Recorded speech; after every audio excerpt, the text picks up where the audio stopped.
I need the jeweler in here instantly. I don't know what I got going on over here, but I'm not. I am definitely not the jeweler. Not auditioning for the for that role. So, Justin, what's up? Market movers Friday. We're back again. Good More afternoon, COVID. bud. It is afternoon where you are. It's still morning where I am, but Okay. Good still, morning. Good still, GM. still GM. finishing the first latte. I The sleep in on first. Fridays. First latte. I'll have two lattes a day typically, but sleeping in on Fridays, Nice. always after a Nice. Thursday night football, especially after a Thursday night Chiefs when the Thursday night donkey football. hits, the Yeah, there donkey, you the go. Chiefs, like Yeah. brutal in the mornings, but we're here. We're ready to go. Fired up. Should be an interesting slate. How you doing though? I'm good. I sleep in every day. I mean the early edge is an hour later for me. So I get to roll Fair. out of bed at 9:30 for the early edge because I'm up till like 2 a.m. making sure I run my numbers properly. But no, everything's going well. It's a Friday. If for the four of you watching, we just got the big haircut, the big holiday haircut. So exciting times. Gonna see the family this weekend, next weekend. Staying quiet other than that because we have a nice little SantaCon COVID surge in New York City right now. But yeah, Really? no, it's kind of nuts, but exciting day for college basketball. If you like a really small slate, I think there's like Right. 11 games again today, so it's pretty quiet. But we'll do a little NBA. Mike is, for anybody who pays attention, Mike's doing pretty well. Mike's on a little bit of a tear. One of us usually is. So, but Yeah. yeah, no, we'll definitely talk about what's going on, how everything's looking, what the numbers are looking like. And of course, what market movement there's been. So let's get into it. Let's pull up Mikey's numbers here for NBA. Should Yeah. be on your screen. And what are you seeing here today? I mean, some interesting travel scenarios. I know you always talk about that. hmm Not too many teams have played a lot recently. And then there's Yeah. also the COVID situation, right? So like, what the heck's going on? Yeah, it's the COVID situation's obviously the biggest thing, but Friday's typically a day of well rested teams because we always have a shorter slate on Thursday with those TNT games. So the slate is shorter. No teams on the back to back. Sometimes you end up seeing that those one or two of those teams still play on a Friday, but actually a little smaller slate for a normal Friday at this point. But I think the biggest rest issue here is probably the Portland Trailblazers, although they are at home. It is their third game in 4 nights, playing up in pace against Charlotte. They've been kind of banged up a little bit. So that's kind of a little bit of an iffy spot there. And then the Golden State game. Jordan Poole's already been ruled out. Grant Williams, Al Horford, both ruled out for the Boston Celtics, all COVID related this morning. So just stuff that you're going to have to be dealing with basically every NBA game right now. I Yeah. actually just published these numbers on the Discord server not long ago, like right before this, just because I really don't even recommend jumping in and trying to beat the market too much super early today in college basketball and in the NBA. Less so in college basketball. I would recommend always trying to beat it there, but in the NBA with the COVID protocols and the way they're doing things, like it's truly a random number generator on who's playing, who's not going to be playing, and I Yeah. expect that to be true all the way through the holiday. So let me pull up the latest odds. I'll just use DraftKings. So that's where I'm logged in if I ever need to bet quickly. Once again, kind of a standard theme. You're going to find a few unders. The model is going to like the unders in the NBA a pretty good amount. I think one that stands out, it's always terrifying betting the under with the Charlotte Hornets. I've got that one down to 225.8, which is still a pretty robust number. The total on that one's sitting at 230. The Golden State Warriors game, Boston Celtics, like I said, both really well rested teams. I was really looking forward to that game until we had all that COVID news. So 3+ days rest for Boston, 2 days rest for Golden State. We know Steph Curry broke the record earlier this week at Madison Square Garden, had the full day off to celebrate. That one was going to be interesting. Yeah. Again, Definitely. the only thing I'm really showing massively today is just a few unders and a few isolated spots if you want to pick them. Yeah. Last thing I'll mention on the Heat game, Tyler Hero did not participate in shoot around again. Last game, he didn't participate in shoot around. He did not end up playing. Right. And then some COVID issues for the Magic. RJ Hampton, Terrence Ross, and Mo Wagner all ruled out this morning for the Orlando Magic. So I don't know if you have I any mean, thoughts on the NBA at this man, it point. looks. I mean, I'm just looking at where the signals are coming in on action. I don't run NBA numbers, so we usually like to start the show off with that. I'll give it a little bit of a take. I mean, I do a lot of fantasy, so if anything, I'd be more helpful for like DFS. But yeah, no real take on the sides or the totals. If anything, I mean, looking at it, it looks like home teams might be more favored today than not. I mean, I guess. Again, I don't know too much about how the home court advantage has been playing in the NBA this year, but I'd imagine with teams hurting, with rosters banged up, with it being kind of a weird day before the holidays, you might find some value in home teams today. Just like a general hypothesis. Again, not making any NBA plays. I haven't all season. I might get that in the mix next season, but I'm just trying to get established with college basketball, and it seems to be worth it. So all right, without much further ado, let me pull up your college basketball numbers here today. Let's see, what do we got? So I know that it's not the biggest slate. I think there's only 11 games today. It hasn't really been a very, a very crazy type of this is what we got, a very crazy type of season in terms, or week, not season, obviously it's been a great season so far, but it hasn't been a crazy week. There's been a lot of slow days. I think there's been like 4 of the last 5 days have had like less than 20 games, so it's really felt kind of slow in college. But we have some interesting ones. I found it to be pretty sharp. I don't have any plays on Sportsline. But we have day games. So do you want to jump in with the 1:30 p.m. game today, which I believe is ECU?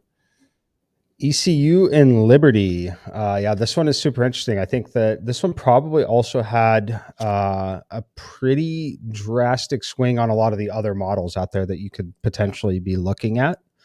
My number on this one did not find much value. I think the consensus was, I think a lot of models like Liberty in this spot, right? Or a lot of people definitely like Liberty. It's a little torn. I mean, I've seen ECU winning on some models that I really respect. Mostly Eric Haslam's. He has ECU winning this game. I'm pretty close here. I bet minus 0.7, just basically minus a half a solid edge. Yeah, so this pretty solid edge on ECU. I mean, you can get it at 3.5 at DraftKings and FanDuel right now. I think that might be, honestly, we have the time today to run through all these games. It's kind of that's the only perk of having a small slate is on a day like when we're on the show, because we can talk about every game with decent depth. But this might be my favorite and one of the biggest edges in terms of ECU at home. From what I've read, they're a little deeper. This is going to be a battle of some really good point guards. Both teams have very solid point guards on both sides.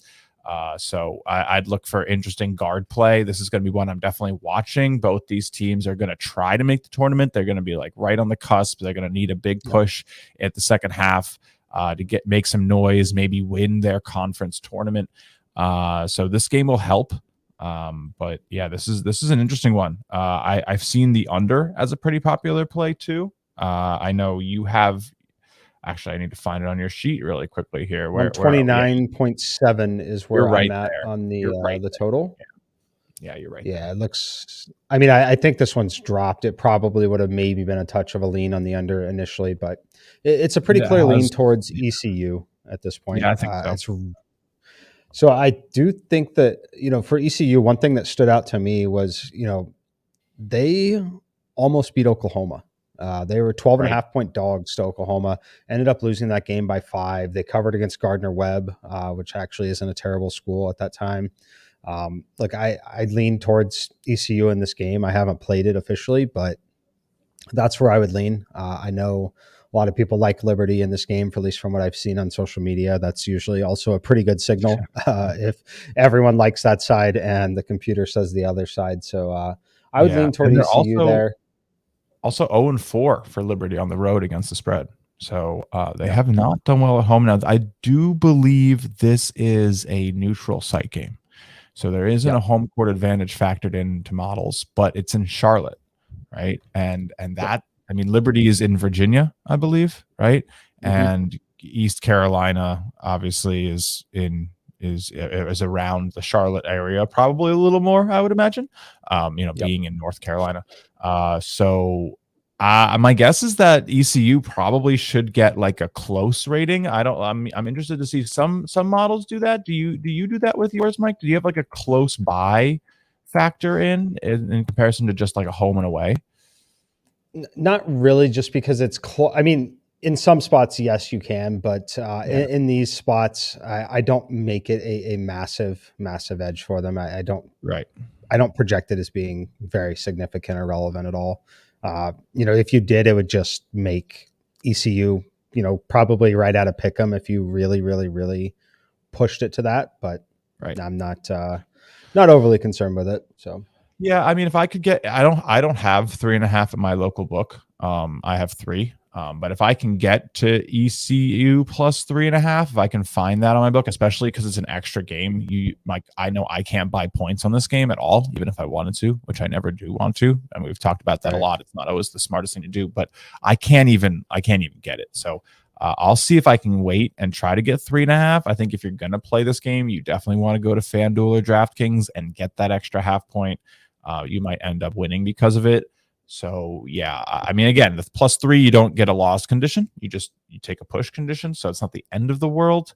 But Yeah. yeah, I like this play. I think ECU might be the better team. I think they have a chance to win outright. Again, like you said, when social media is all over Liberty, the book usually is like, and then you don't see it move either, right? If social media and your Twitter feed's all over Liberty and it still hasn't gone to 3.5, 4 on all books, you know that the book probably knows it shouldn't be giving ECU any more points. Yep. All right, let's hit All the right, next game. St. let's do it. Bonaventure, West Virginia. I know that one seems to be some pretty interesting market signals on it, at least. I don't have a massive edge on it. I guess there's a little bit of edge with the Bonnies, it appears. So I make Virginia Tech -1.4. The market has them -2.5. And trending towards -3, or at least shaded that way on DraftKings. They're -115 now on that -2.5 number. Any thoughts you have here? I think I would assume that my model is pretty much correct on it. Looks like the total has settled in dead on where it is also. Yes. Those totals move and settle in pretty quickly. So Yes, they do. do you have any thoughts on either side that you like in this one? Man, I think it's probably pretty safe to fade NC State. I'll say that. That's my Uh, take. no, Virginia Tech, St. Oh, Bonaventure. oh my God! I moved to the next game. That's hilarious. That's awesome. I missed that one. Sorry. Okay. So give me one quick second. I mean, the data kind of has this one like it's right there, right? Like we're seeing everything's kind of settled in nicely. This is going to be a tight game. Bonnies do travel well. This is another one in Charlotte. I don't know if these games are they at the same place. Yeah, they're being played one after Yeah. another at the Time Warner Cable Arena today. So this is, I guess, kind of like a daytime kind of fun thing here. Bonnies. I don't know. I feel like they've been lackluster this year. 3-7 ATS to open the season. VT 7-4. Again, this is neutral, but this is only the second time that the Bonnies have ever been the underdog of the season. So I would imagine that they might lose this. I think they've lost. Wow, they haven't covered any of their last 5 games. You know why though, right? No, I don't know why. They've been without their best player, Kyle Lofton, for the last 5 games. Rumor is that he is going to play in this game. He's listed as a game time decision. I am under the assumption that he's going to play, which is basically hedged that way in my numbers. If he were to play, I would honestly make the game a true pick'em. But I'm hedged that way. So this is one spot where I think if you look at the signals on action, not something I would generally recommend just blindly following. I think that there are some other clear, sharp groups that are projecting the same thing that I am. You see heavy consensus wanting to take Virginia Tech -2.5 right now. You see bigger money signals that way, but you're going to see sharp indicators on that St. Bonaventure side. That is likely what is going on there. He's listed as game time decisions, missed the last 5 games, truly questionable here. I think that he ends up playing, but it's If he very does, I possible think that you he want to grab doesn't. it. Yeah, if you think he does, I think it's probably not bad to grab the 2.5 points. I mean, maybe even if you're really feeling like you want to play around, throw him in a teaser. Get what, Yep. 6.5, 7.5 points on Bonaventure. If he plays, it probably closes at 1.5 or 1, maybe even a pick 'em like Mike says.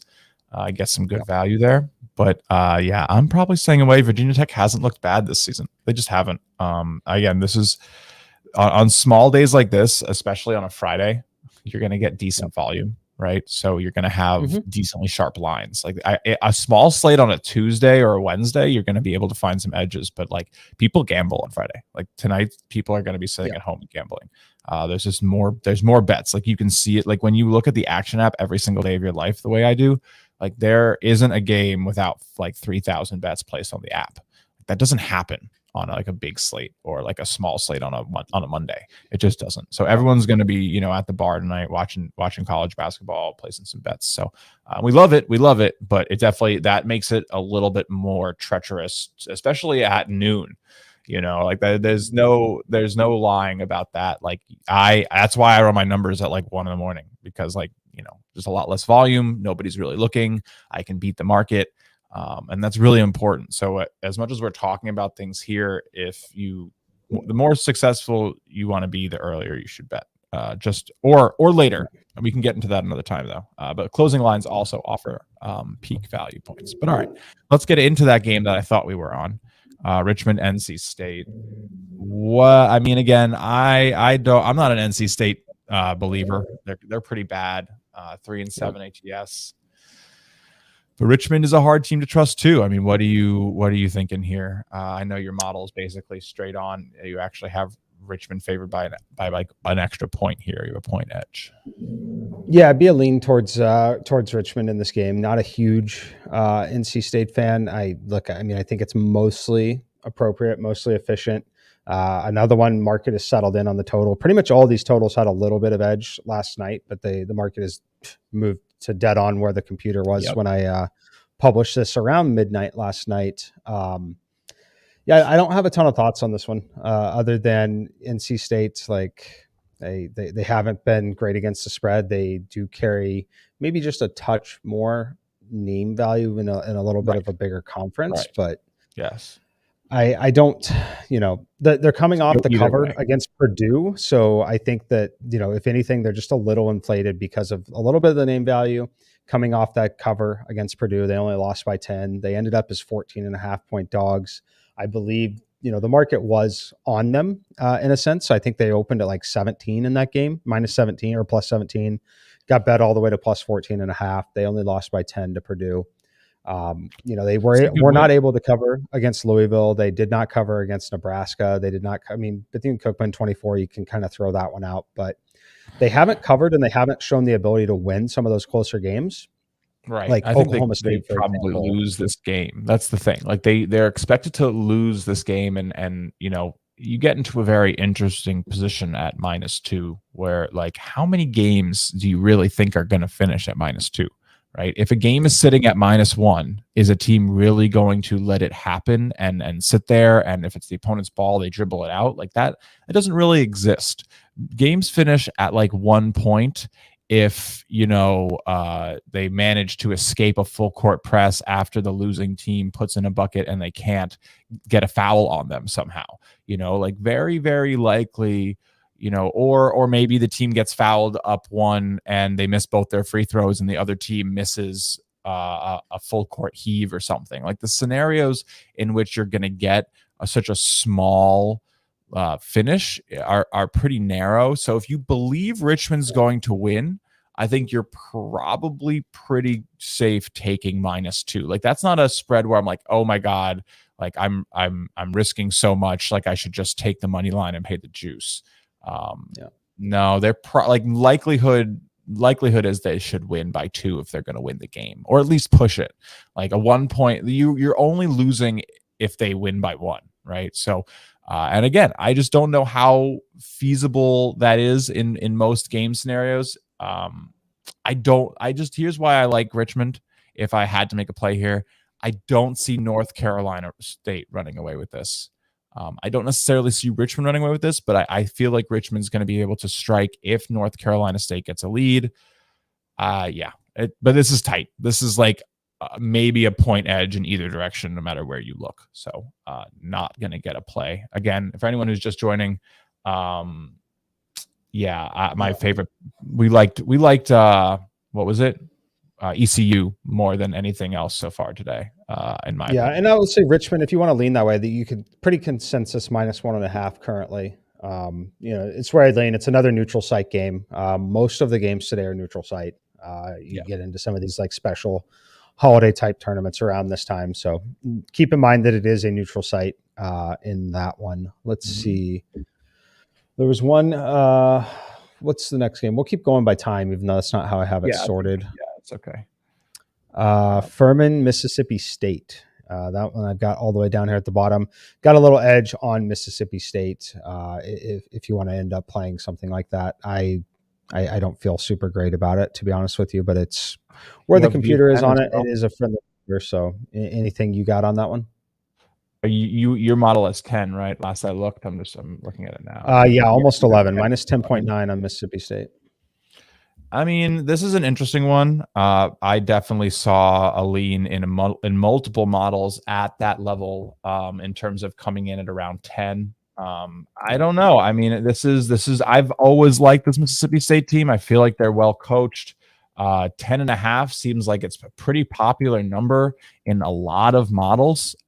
This one I kind of felt like could be a pick. For me, it's close. I mean, then you have someone like Shot Quality, though, who comes in and says that Mississippi State's only going to win by 3.3 points. And I get a little scared off when that happens. But, I think 9, 12, 11, that area isn't far-fetched. This is like about as close to a pick as a not pick gets for me. Like if I could get 7 here, I'd probably be on it. It's trending. You might get it. You definitely might. This thing opened at 9. I was going to say you can get MGM. I don't know. FanDuel 7, DraftKings 7.5. Still, yeah. You'll likely get a 7 for a second on this one. Obviously betting against the market signals, which is typically not the best idea, but the edge was there even to begin with on the opening number. So I would lean that way, but I don't have a ton of thoughts on it, frankly. So before we move on to the next game, what do you usually do when we have a game like this that's really only becoming possible as a model play because of some distinct line movement? I mean, this is a good 1.5, which is not a small amount. Do you normally say, okay, well, the market's disagreeing with my model? I mean, my take, what I normally do is I basically demand that I get a bigger edge when it's coming from market movement in the opposite way. So while I normally look for 2.5 points on like the overnight lines, if the market has moved something into play territory, I'm usually needing 3.5 to 4 points of an edge before I start considering it. Is that sort of similar to what you do? Like, what's your position? Yeah, it really depends on what the number is overall. So like, something moving around 2 to 1 to pick 'em, things like that, or -1 to +1, not overly concerned with it. And it really depends on the team. And then the first thing you need to do is you need to understand why. Like, are you missing a questionable player? Are you missing someone that's ruled out? Yeah. Like, those are obviously going to be the biggest spots. But generally speaking, betting against, and you also have to understand the market. Is it a super liquid market? Is it not? Like, depending on the size of the game, the day of the week, whatever it may be. But generally speaking, like say in the NFL, for example, I know this is college basketball show right now, but like line moves against you by 2 points in an NFL game, you're probably just simply on the wrong side typically, and not something where you would want to go double down and trust it. But that's just me. It's an incredibly efficient market. You essentially at that point, you kind of admit defeat and then hope Yeah. that the variance plays in your favor in the actual game at that point, if you've already played it. I get that You question gotta a just lot, right? out of So luck, right? It's a good question. typically, yeah, typically when we bet a play, the market is going to move in our favor. We're getting closing line value 70% of the time across the board, right? But, 25% of the time, there's going to be essentially no movement. And the rest of the time, it's basically you're going to have 4, 5, 6% of the time where the market's going to move against our position. And I Right. always, always, always get asked, like, are we doubling down? Are we playing more? Are we doing that? And typically the answer is no. There are certain situations where, yes, we will add additional plays because in theory you should like it at that price. But depending on the market that you're betting in, generally speaking, the market is sharp, the market is correct, and you're likely just wrong. And it's Yep. okay. You're going to be wrong a good percentage of the time. So it's important, in my opinion, to not continue to bet into it at that point. So on this one, my number was higher than the opening number by an amount that is a comfortable lean for the most part. So Yeah. it's one that I would do it, but it wouldn't become a full play for me. What it'd be a lean. I would play 0.1 to 0.3 units on the play if I wanted to go ahead and play it. But just Yeah. because it's moved back into territory where it shows the edge, it's important to understand why it did that. Yeah, again, that's great points. Great points. Definitely need to understand why things are moving if there are reasons. To me, I mean, back to this Furman Mississippi State game, it just looks like there's some big sharp action on Furman. Probably some sharp groups took it at around 9, got it down to 8.5. Probably still got action. So yeah, I don't know. This is going to be an interesting one. I'm still off of it. If you can get it all the way down, like where I would have to play it, probably 6.5. If I could get 6.5, 7, I think I'm probably really debating it. But if I get 6.5 and models are like showing 11, I'm probably there. Like that's just going to be a little much for me to ignore. I mean, even 7 is probably going to be a pretty good number because you don't lose at 7. But yeah, Yep. So we'll see how that one goes. It's going to be a pretty interesting game. Again, going chronologically today. Next one up is the 8:00 hour. We have a couple at that hour, but the big one's going to be Villanova and Creighton. This Huge. is an interesting game. I know you have 9. It opened at 6. It's still at 6.5. When I went to bed, saw this at 6 last night. I was like, I feel like I'm going to wake up to 7 or 7.5. And we haven't seen it. What are you thinking? Are people just down on Villanova because they got like whooped by Baylor? Yeah, no, it's exactly what I think it is. I think it's a huge opportunity for them. I think it's a great, yeah. I mean, and let's not pretend that Creighton is a bad team by any means. Of course, right? 8-3. This Creighton, they're 8-3. They beat BYU. They did not cover. They actually lost outright to Arizona State. I don't consider that to be a great loss. The Iowa State one is interesting because Iowa State obviously went in and beat Iowa. So well. But they did fail to cover against Iowa State. They've lost, like the Southern Illinois loss -6. They were -6 favorites and they lost that game outright. Like, are we pretending that Southern Illinois is basically even in the same stratosphere as someone like Villanova at this point? Because I certainly don't think so. The computer's not going to tell me that they are. So yeah, I like Nova in this game. To be honest with you, I am pretty surprised. I guess it's some of the recency bias with Nova, losing that game on the road at Baylor, by the way. Not to mention, it wasn't just a road game. It was an early start road game. This was a noon game. Like it was a noon game in Baylor. They had just come off that win over Syracuse. Like it happens. Like, and Baylor's really good. Syracuse at the Garden too. That was Syracuse. That was a big game. And they were in New York City. I was on Baylor. Who knows? Yeah, I was right. too. I was on Baylor that day. We gave it on the Sportsline Early Edge. Talked about it a lot. Baylor's one of the best teams in the nation in terms of both offensive and defensive efficiency. We talked about Villanova, great team. They struggle to close out against the elite teams like Baylor, like you're going to see with Purdue, like you're going to see with UCLA, things like that. That's where Villanova is going to struggle. That's where Villanova has to play a perfect game to win. In this spot, I don't think they have to play the perfect game necessarily to win here in this one. So I do like Nova. I'm a little stunned that the market hasn't moved it closer to my number at 8.7 here. You want to lean into it at -6, -6.5. I think that's I like fine. it. Yeah, Nova was really, one of really my picks of the year to win. I mean, in the Sportsline Futures show, I had Nova. I mean, this is one of those years where Jay Wright didn't really graduate too many people. I mean, look, that was for the price, right? Now, does Baylor look like they're probably going to be the favorites again by time, March comes around? I mean, yeah, if they keep operating at that defensive level and can keep a team like this to 36 points in 40 minutes, then everybody's going to have a problem. But I think this is a big bounce back spot for Villanova. And I mean, look at the scores that they've had. I mean, I'm not even looking at them at the moment. I'm going to pull them up right now, but I don't think that they've had many close games when they win. They beat Syracuse by 14. They beat St. Joe's. I mean, these were also different lines, but they still have been just trouncing everybody. I mean, they lost the UCLA game, which is fine, but they beat Tennessee. They were -2.5 favorites on the road. They beat them by 18. Right. So this is probably going to be a game like that. If I had to guess, it's probably going to be wait, why were they 6.5? This should have been 9.5. That's what we're going to come back here and most likely say.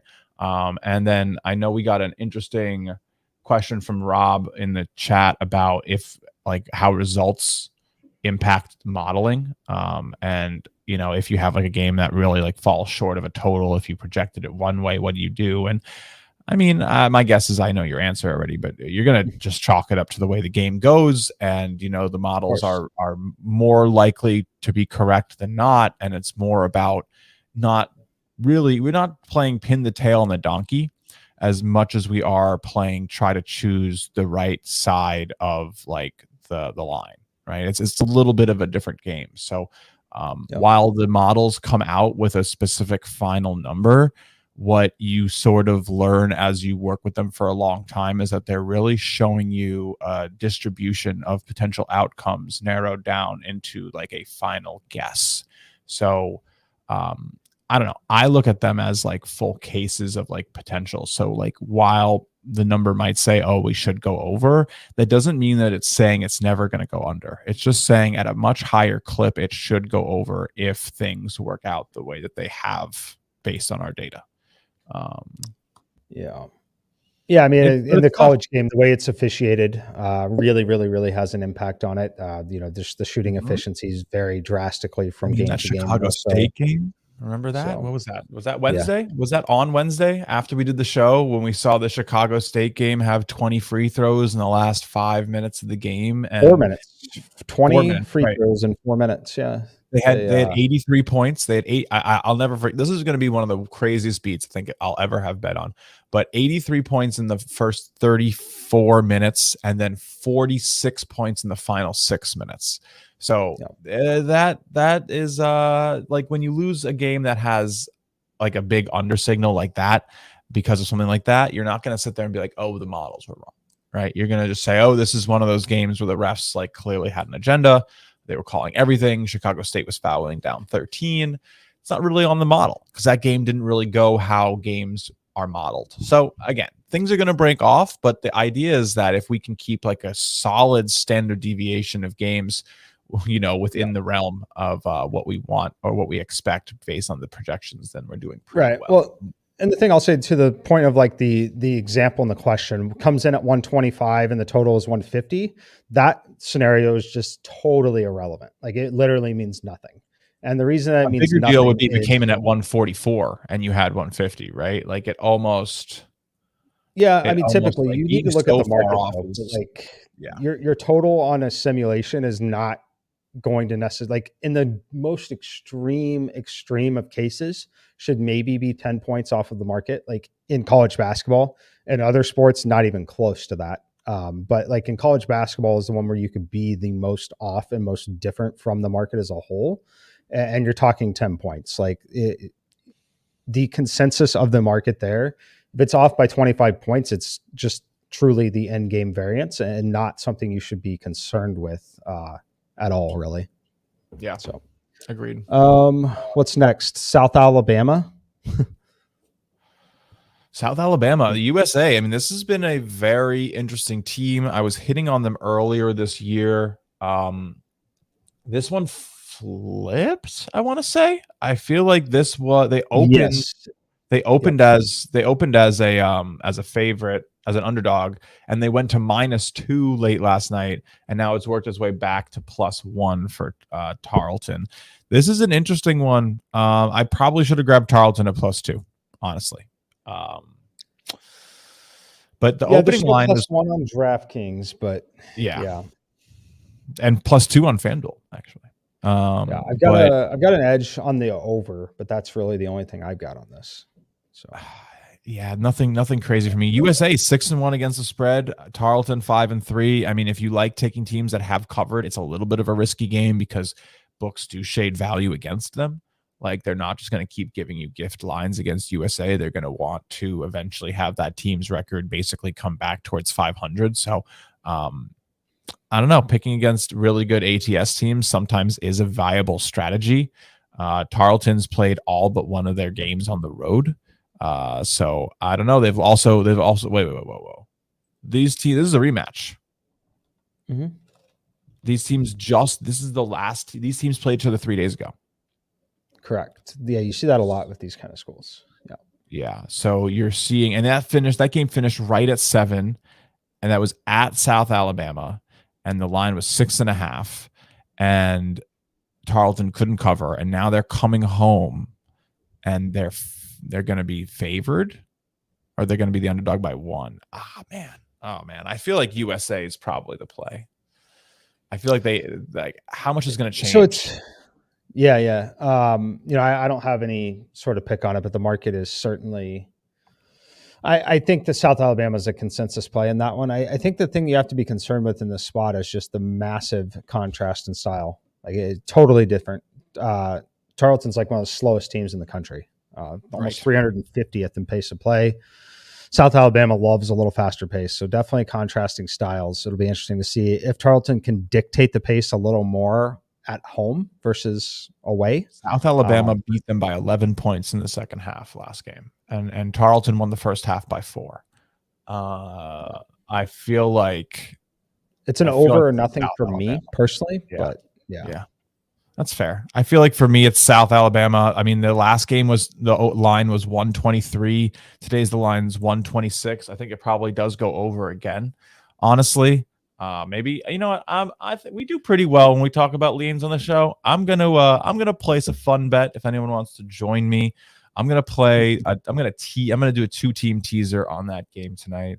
I'm gonna tease the over, and I'm gonna tease USA, and I'll cross the line. I'll do it incorrectly. You're not really supposed to do that. But we're going to have some full disclosure. I do not recommend teasing college sports. No. This is probably very dumb. But like, if anything, you should maybe parlay it, but we don't like to say that word too much either. But yeah, I think South Alabama probably just wins this. I'm not going to do a teaser. It's probably not worth it. If anything, I'm just going to take the 110 or maybe take their money line. So I don't push at a 1-point game, but I think South Alabama is probably going to do this, and it might be a really good spot for a live bet in the second half. Speaking of live bet, am I missing a college football game that's on right now? Are you? I think that I'm on DraftKings. Middle Tennessee State. Middle Tennessee is playing Toledo right now. Yes.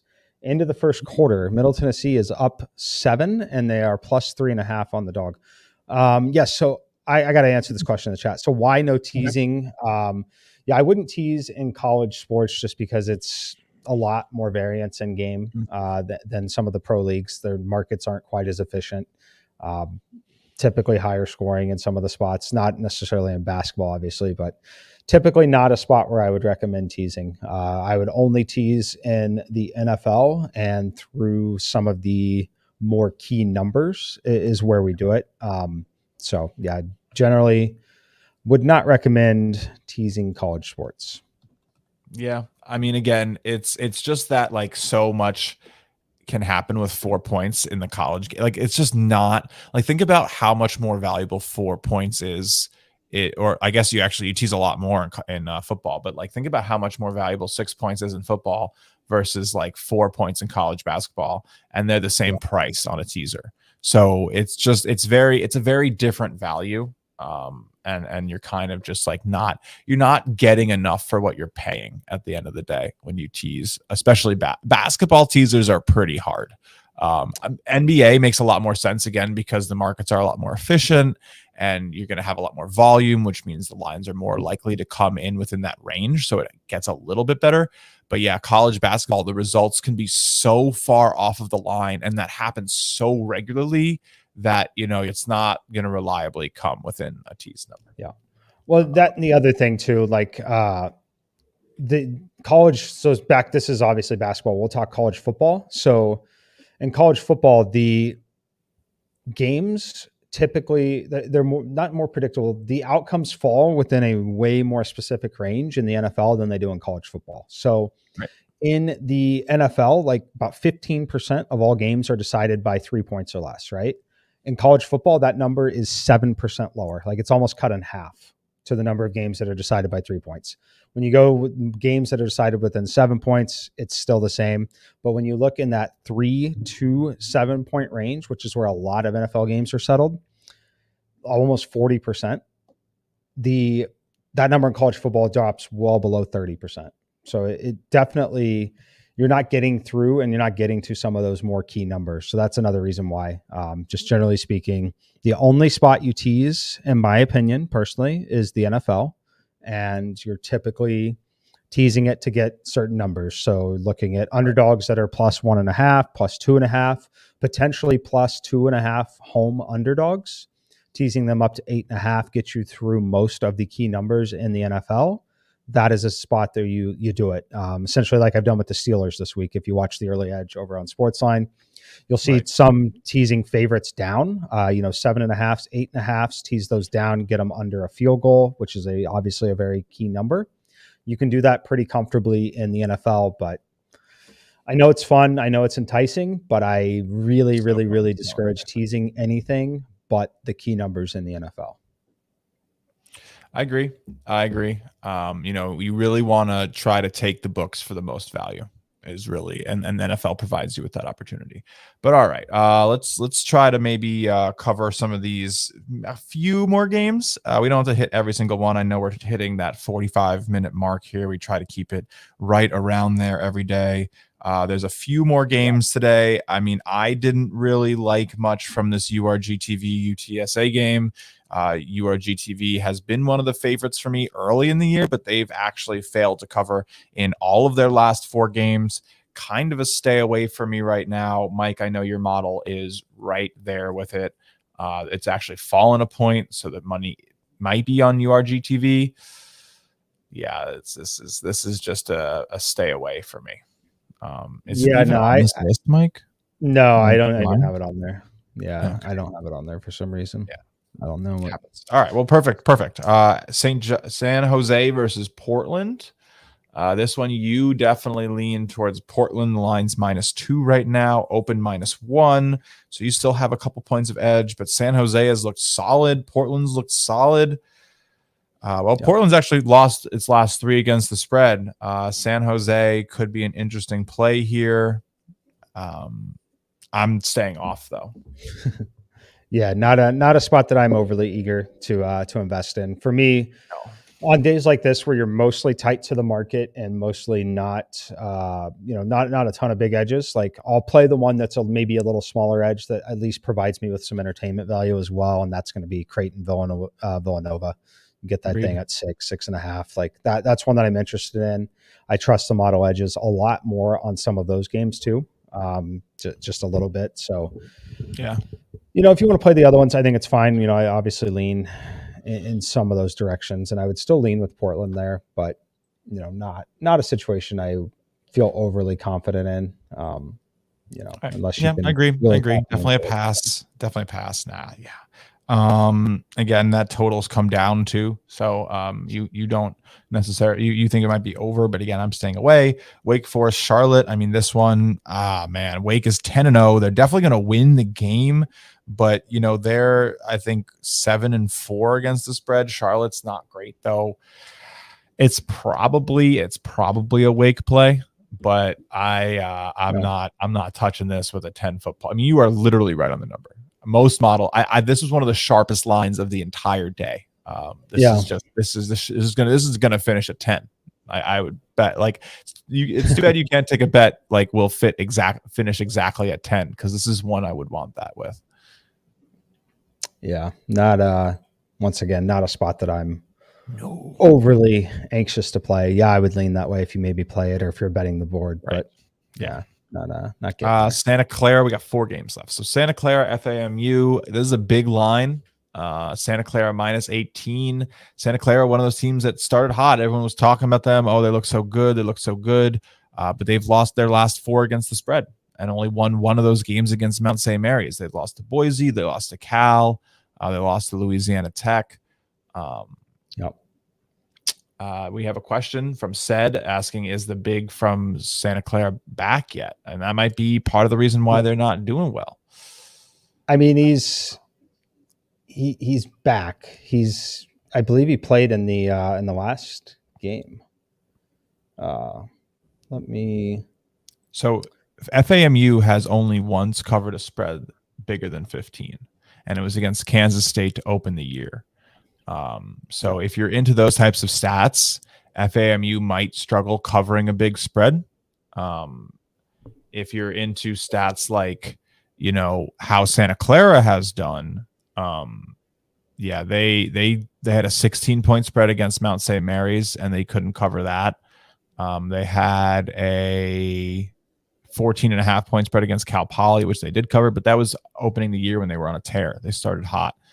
I'm far away from this game. I don't think you touch this one, really. Yeah. No, I mean, definitely not touching it. But to answer the question, yes, he is back. I believe he played a few minutes in the last game against Boise State where they did not cover. But I would expect him to be unleashed a little bit more. But I do think he still has the questionable tag headed into the game. He might still have a minutes restriction. All right. Next game, I believe, is St. Mary's San Diego State. This is interesting. I know you have a very slight edge towards San Diego State here. Not a play. I mean, not a play. I can't. Yeah, I can't get to it. But I think that I have a lean on the under as well. It's a super low total, 118 on that one, but I do have that one coming in at 116.3. But it's not a play for me. If you want to try to grind out those edges in the games that provide zero entertainment value, and I mean, these are both. You said you have an edge on the under. Yeah, I believe it's sitting at 118 and a half. 119. I have 116.3, which is, I think that might always interesting to see. Yeah, I mean, it's where I would lean. I would lean towards the under for sure. But I mean, these teams have gone under all season. But that might mean an overs do. Like, these teams are combined 5 and 15 over under. So like if you like stats like that, 118 is probably low enough, but I mean, how often has like a St. Mary's game gotten there? Actually, I guess this is more about San Diego's defense, isn't it? Yeah. Yeah. So yeah, I don't know. I might dabble on that. I might throw a little quarter unit on it. But on the over or the under? The under. Okay. Perfect. Yeah, I was gonna say don't. No. Yeah. Okay. I only play by the models. I wouldn't just go randomly fading the model just because it's due. Some people play like that though. Some people are like, 5 and 15 over under for these teams to start the season, like, an over's due, and then they walk away with their money because sometimes nothing makes sense. But that's gambling for you, and there is definitely a lot of variance in there. But all right, 2 more games. NDSU Pacific. We've actually seen probably the biggest market movement of the day. Actually, no, that's not true. The South Alabama is the biggest market movement of the day. But this game is now +1.5. It was +3. I mean, do you like the Pacific team? Do you think that it should be a pick 'em? Where are you with Pacific? I mean, I made the -3.1. A classic case. I think you're betting against the market there, right? Would you say, where did this one open? -3? mostly which is where I have it. Yeah, I mean, another case where you could lean on the over if you wanted to, but it's I'm not betting. It's not. Close. First of all, it's not within range of a play yet. I'd have to go to a pick 'em basically for me to show that I have -3 on it. But classic case of the market moving the other direction. It's a pretty strong indicator that I don't want to bet into that. So Yep. it's boring to not give you a bunch of plays here, but there's no, if you like flipping coins, go for it. Like absolutely go for it, but not something I'm into. So Chiefs just bored because of how slow this college basketball slate is today. When we get some big edges, Chief reacts to edges. That's like why he's so crazy in the early edge, because Mike just has such great plays. So he's up and at it. But all right, our last game of the afternoon is going to be Cal Poly Fresno. Shout out to Max Gorenstein and the Sportsline underdog play of the day. This is the dog of the day for Sportsline. Sharp money on it. Cal Poly covered last time for the underdog of the day against Portland. They've been on a pretty good streak. They've covered, I think, 4 straight. Yeah, they've covered 4 straight. They lost to a pesky Idaho team. Fresno 7-2 against the spread, 6-1 at home. This is kind of like a meeting of some forces. I don't know. And in terms of like just the fact that Cal Poly has been a covering machine and Fresno has too. So what do you think here? I mean, these teams in the current position they're in haven't really lost much. This is a tough play. I don't know which side to even lean. Yeah, it's a tough play for sure. Both teams 4-0 against the spread in their last 4 games. Models are pretty torn on this one. So I definitely don't love it.